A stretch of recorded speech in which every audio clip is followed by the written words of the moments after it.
third time's a charm, as the saying goes. We've had a successful soft touchdown on the landing pad. That's capping a beautiful test flight of Starship 10.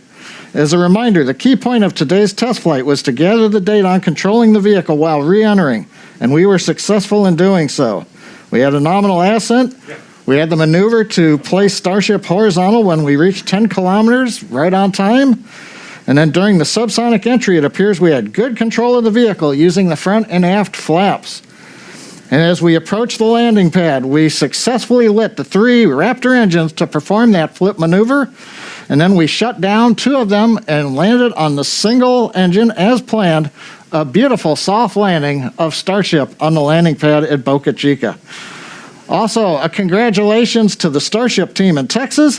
They've steadily increased the test launch cadence over the course of the program and have delivered some of the most exciting test flights many of us have seen in a long time. The Texas team has several more suborbital test vehicles in build, with number 11 ready to roll out to the pad in the very near future. It's an inspiring time for the future of human spaceflight. Thanks for joining us today, and we hope you'll join us for the next test flight of Starship 11.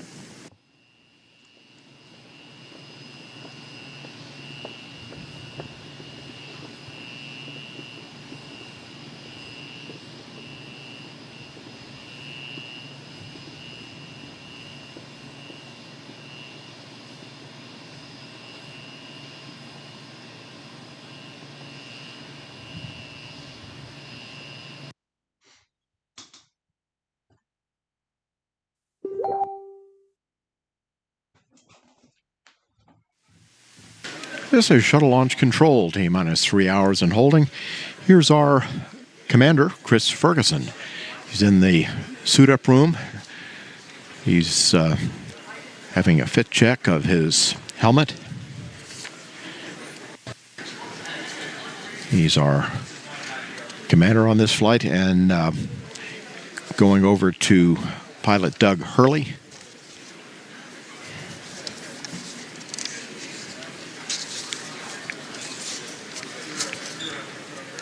This is his second trip into space.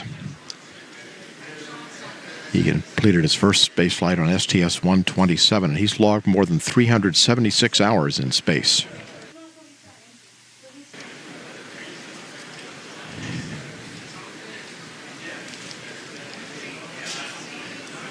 And here is Mission Specialist number 1, Sandy Magnus. This is her third space flight. She spent more than 4 months in space aboard the International Space Station.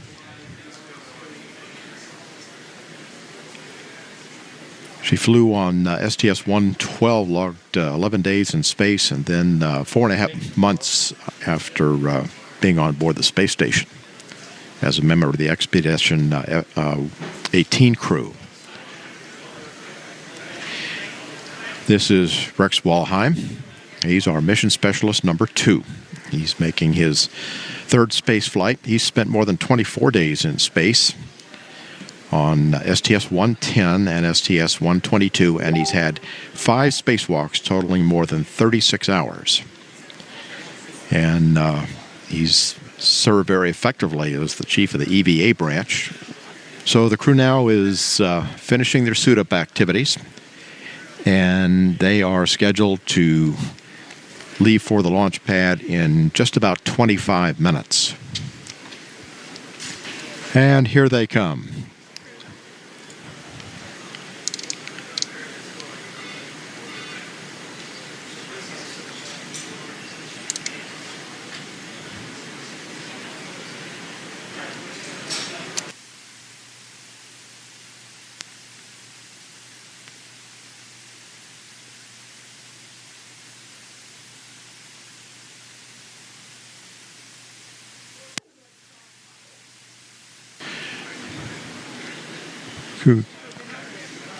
Crew going down the elevator, where they'll be greeted by employees from Kennedy Space Center and members of the news media.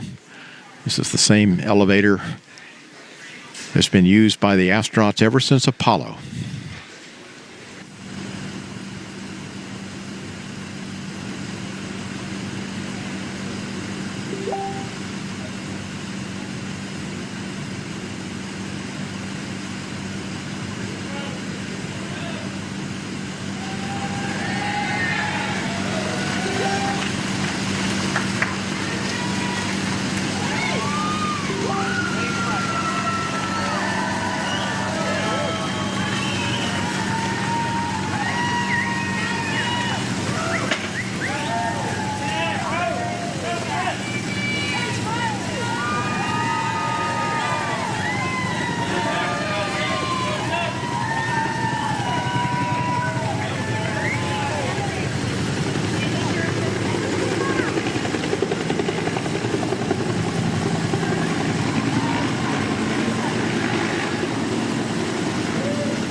And there they go, escorted by NASA security.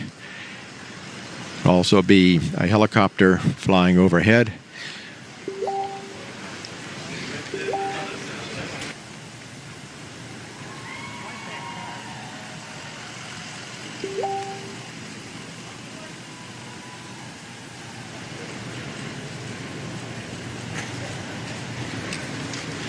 It's about a 20-minute ride out to Launch Pad 39A. This is shuttle launch control, T-minus 2 hours, 31 minutes, 5 seconds, and counting. The flight crew is now in the white room of the orbiter access arm. Members of the closeout crew are in the white coveralls, and the astronauts, of course, are in the orange pressure suits. The closeout crew will be assisting the astronauts with their helmets and other equipment as they enter the orbiter. This is an incredibly experienced and dedicated team that gets the people on the orbiter, and Travis is in charge of the whole thing. And not only is he in charge of this one, but he's in charge of the whole closeout crew. We can see here Chris Ferguson getting put into his seat. And the folks that are helping him get into his seat there are the number 2. If you can see the number 2 on him is Randy Brezhnik. He's actually a Marine Corps colonel. He's one of our astronauts. You can see him in the one screen. And Randy is actually getting on there to help out with the communications checks and all those kind of things. But the guy running the operation is Drew Billingsley, who's number 3. And you can see him kind of climbing all over there. If you look in the view there, you can see Chris Ferguson right in front of us, and kind of behind to the right, kind of leaning over, is Randy Brezhnik, number 2, and now disappeared from sight is Drew Billingsley. He's called the flight deck crew insertion technician, the one that gets him on the upstairs. Born in Santa Monica, California, and grew up in Huntington Beach. Served in the U.S. Army. He's been in this role for a long time. He was initial suit tech in STS-86 back in 1997. What they're doing as they go through here is, as Chris gets in the seat, there's probably about 9 different connections that need to be made, both to the vehicle itself as well as within his own gear there. And as you can see, we're pretty much, as astronauts, just hanging back and letting them do it. The best thing we can do is let these professionals do their job. So you can see Chris is just concentrating on getting his hands out of the way and making sure that Drew has access to what he's working over on the right there is his liquid cooling. You've got all the straps that have to come around. It's a 5-strap harness. You have to get the parachute, which is what you're seeing there. Randy has the close one. And Drew has the far one. You get the parachute straps that are waiting for you. The parachute's already in the seat when you get in. They put those over the side and they connect those in. You'll see a real good shot of that right here. You'll see them connected into the straps that Chris is already into, that he came in with his chest strap and everything. So that gets connected there. And they're essentially doing all these connections to make sure he's nice and snug in there and all ready to go.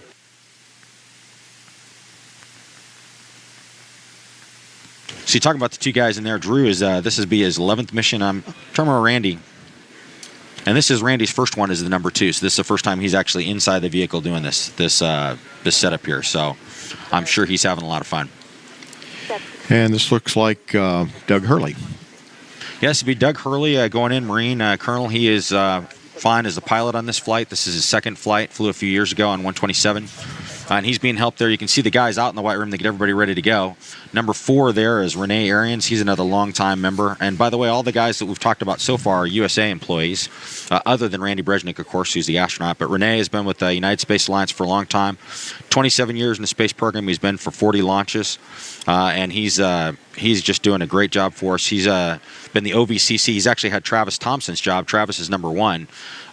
There's only about 3 or 4 people that are qualified to do that job at any one time, and Renee is another one, but in this flight he's actually filling the number 4 role. And so he does a great job with it. He's going to be the hatch technician when they close the hatch and take care of all that stuff. Now, you mentioned Randy Brezhnik. He's the ASP, right? Astronaut Support Person. Yep, it's called Astronaut Support Person, yeah. When does he get on board? He gets on fairly early, doesn't he? He does. He comes out and gets everything prepared inside the crew cockpit before the crew gets out there and make sure that all their gear is in place. There's a lot of things they don't bring with them. They don't carry out with them that we take out for them. And I did this job quite a while ago, and there's a lot of things you take out there, get ready. You essentially triple check the cockpit to make sure everything's in place. You can see Drew there working with Chris Fergie's Communication gear, that's the white line that's coming down. It's actually from the back of the helmet that connects into the system, but that's the line that communication comes through. So you see that wraps around a couple times. And the black piece of gear we call the hot dog there, that's the quick disconnect. Everything that he's being strapped into the shuttle with has a quick disconnect so they can just pull things instead of having to tightly undo things. Everything just has a quick pull that they can take apart in case they would have to get out. If there's some kind of emergency at the pad and instead of launching, they're going to have to get out, there's a bunch of quick disconnects you pull so they can just, for Chris, he would roll to his right, drop down on the MS2 seat, which not Drew, but Randy Brezhnik is kind of on over there on the left. He would drop down on the seat down there and then get out of the vehicle. So that's part of the reason why it takes so long, is because everything's an intricate thing. You don't want anything to be tangled up. You don't want anything that can slow the crew member down if they need to get out of the vehicle. So.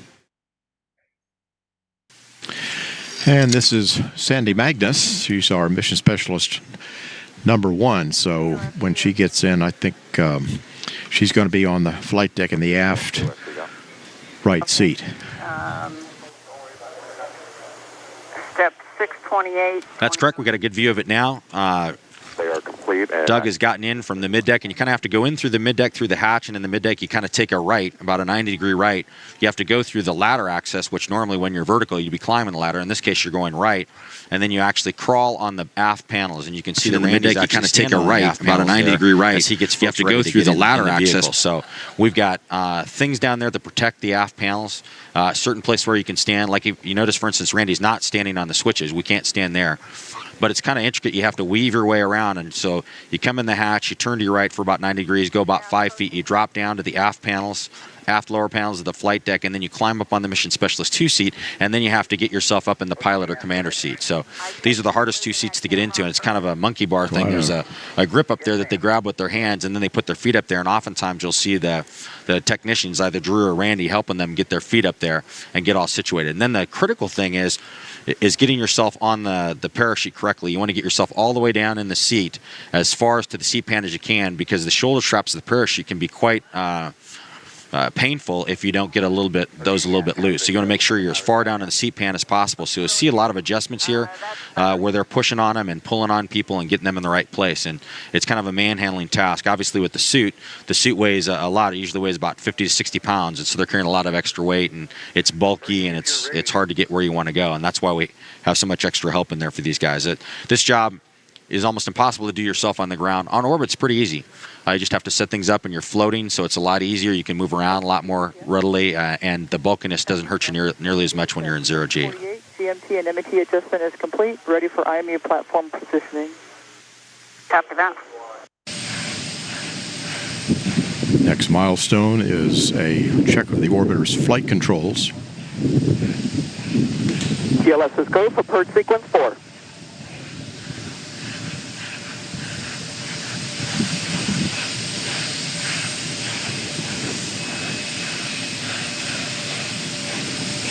And there will be a steering check of Atlantis's 3 main engines.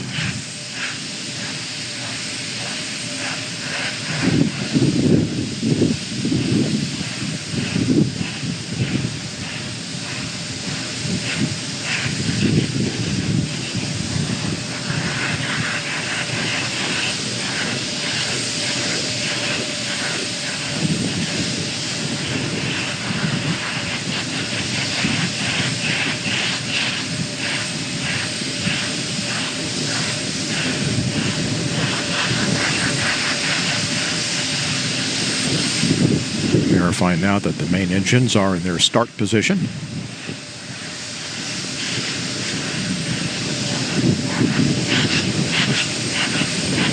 TLS is go for ET LO2 pressurization. Starting now the retraction of the gaseous oxygen vent arm, the vent hood.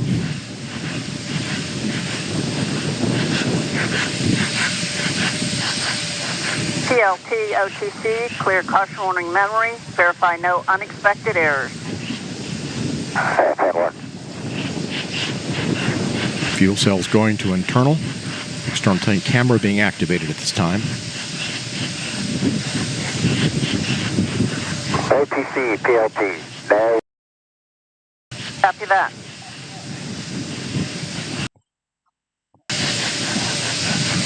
Flight crew OTC, close and lock your visors and initiate O2 flow. That's in work. T-minus 2 minutes.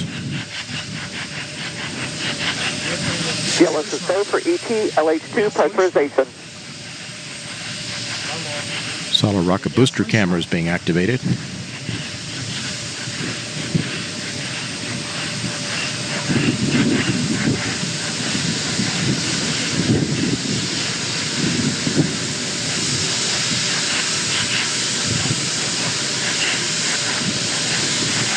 T-minus.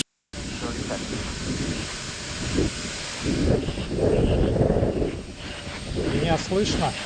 Слышишь?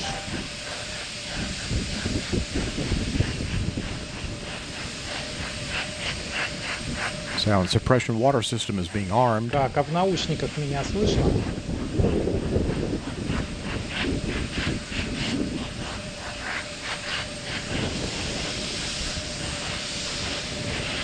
T-minus 1 minute.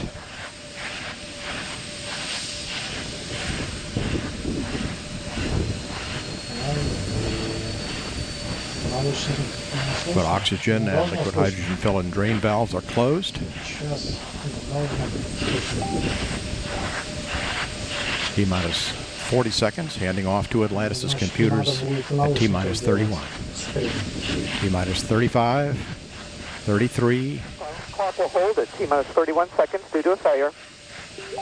and we have had a failure. Grand Lot sequencer. Ну да, там шум, там switches. большие шумы. И, NNTDSP, go ahead. Нет, это идет с YouTube. The verification per the LCC, please. All right, CMAC? Yes, CMAC. The LCC says we need to verify using a camera, and we're positioning camera 62 Ты хочешь, right чтобы now. я попробовал Let us know when the с 62 икса? is swung over and you can verify LCC for GVA retract, please. Да, это очень хороший вопрос. Надо как-то видеопотоки от вас. now we're holding here 31 seconds. Знаешь, что я думаю? Bit of verification Там that the есть GVA функция захвата has fully экрана. retracted Можно, конечно, позвонить for our pre-final. вам через This is мессенджер. CMAC. We verify. Я не знаю, будет ли звук от вас. Okay, and you can verify that it is fully retracted per the instructions that we've been that we developed, correct? That's correct. All right, and SPE? NNTD, SPE concurs. They satisfy the requirements of GSE 13 pre-plan contingency. Давай I'm мы go. сделаем так. Okay, I copy. And launch director. Я тебе могу Yes, sir, I heard позвонить? all that and concur. Press on. All right, very good. NNTD, Yes, sir. Yes, sir, I need concurrence to GLS and mass to clear the hold, please. Very good. And GLS, you have concurrence? Go. Copy that. It's in work. Thank you. Let us know when that's complete.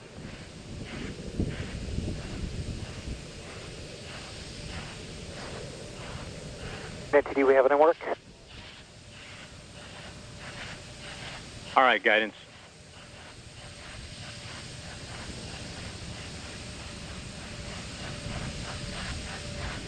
And just a reminder for folks, our lock turn back hold time is 3 minutes and 16 seconds.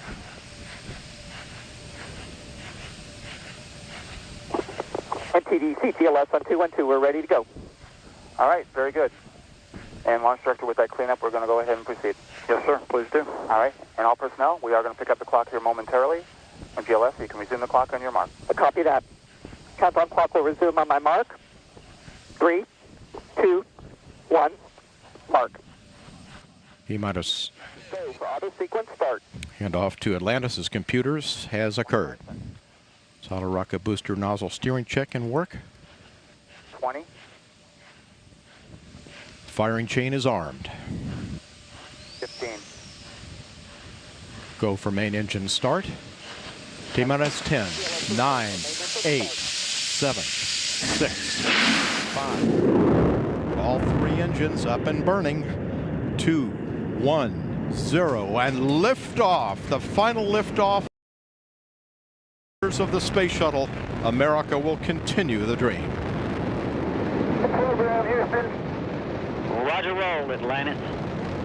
Houston now controlling the flight of Atlantis. The space shuttle spreads its wings one final time for the start of a sentimental journey into history. 24 seconds into the flight. Roll program complete. Atlantis now heads down, wings level on the proper alignment for its 8.5-minute ride to orbit. 4.5 million pounds of hardware and humans taking aim on the International Space Station. 40 seconds into the flight, the 3 liquid fuel main engines throttling back to 72% of rated performance in the bucket, reducing stress on the shuttle as it goes transonic for the final time. Engines now revving up, standing by for the throttle up call.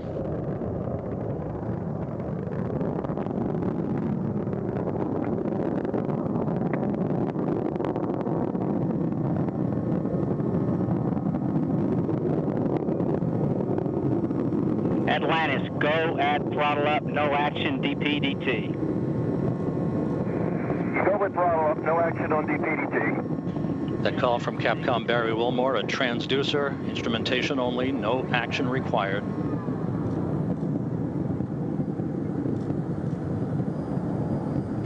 Atlantis now 15 miles in altitude, already 16 miles downrange from the Kennedy Space Center, 1 minute 40 seconds into the flight. Atlantis flexing its muscles one final time. Atlantis traveling almost 2,600 miles an hour, 21 miles in altitude, 24 miles downrange, standing by for solid rocket booster separation.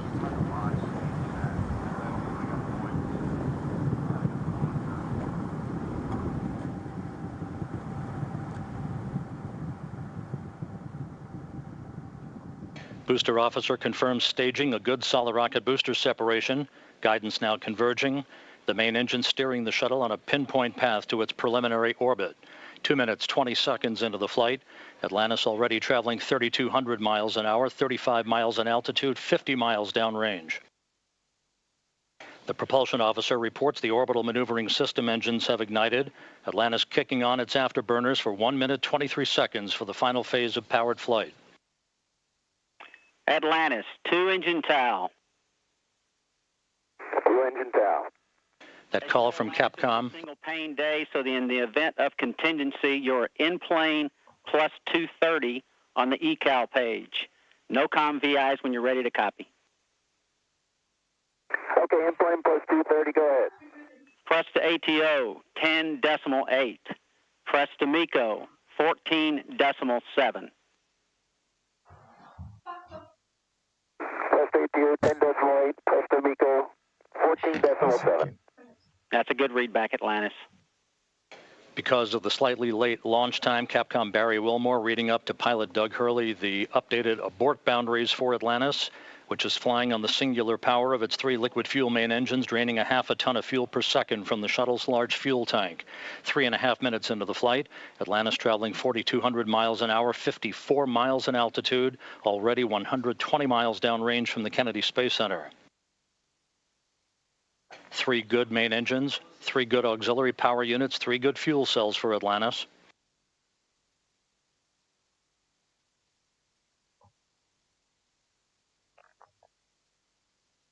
Atlantis, negative return.